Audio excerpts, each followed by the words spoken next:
Hi, I'm Amanda Hickie. I'm the author of Before This Is Over. It's a novel that's set in Sydney during the outbreak of a fictional epidemic, and it follows a family as they try and cope through this epidemic. Now, the book was published here in Australia in 2015 under the title An Ordinary Epidemic, and there's a couple of questions that I've been asked more than any other, and the first of those would be what the inspiration behind the book was.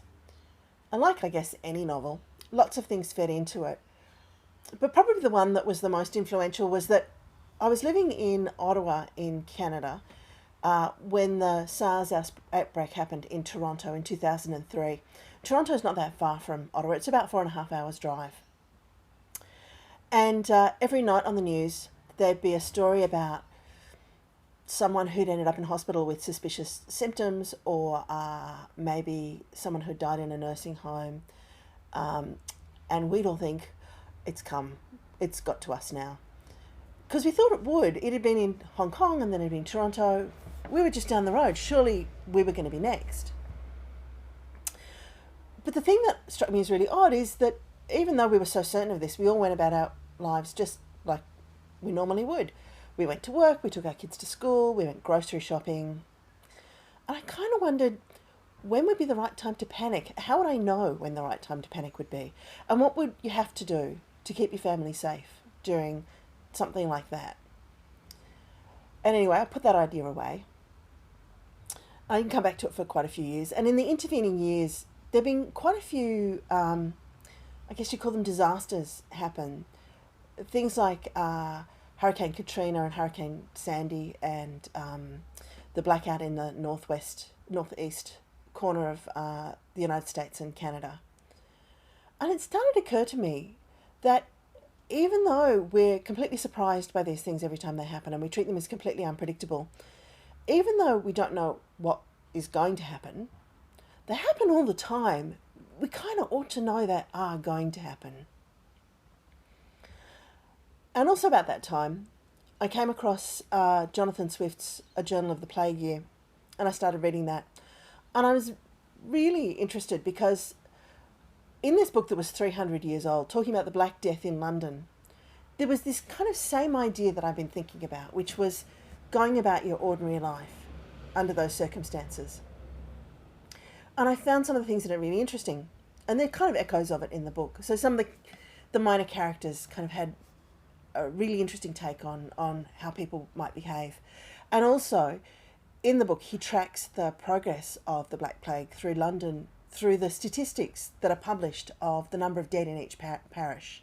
And it gradually creeps closer and closer to him. So that really kind of intrigued me, and I thought that was interesting.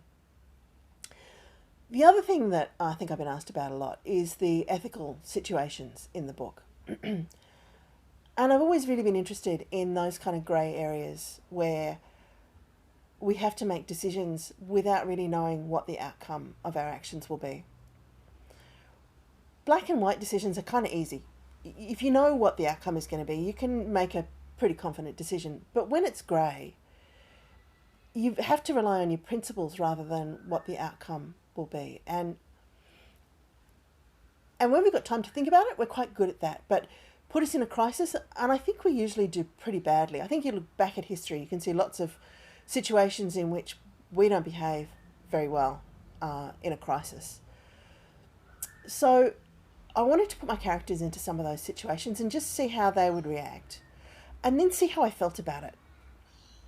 And I hope readers come away not necessarily agreeing with everything my characters do or feeling comfortable about what they do, but at least thinking about why and what they might do differently and what the consequences of doing those things differently would be.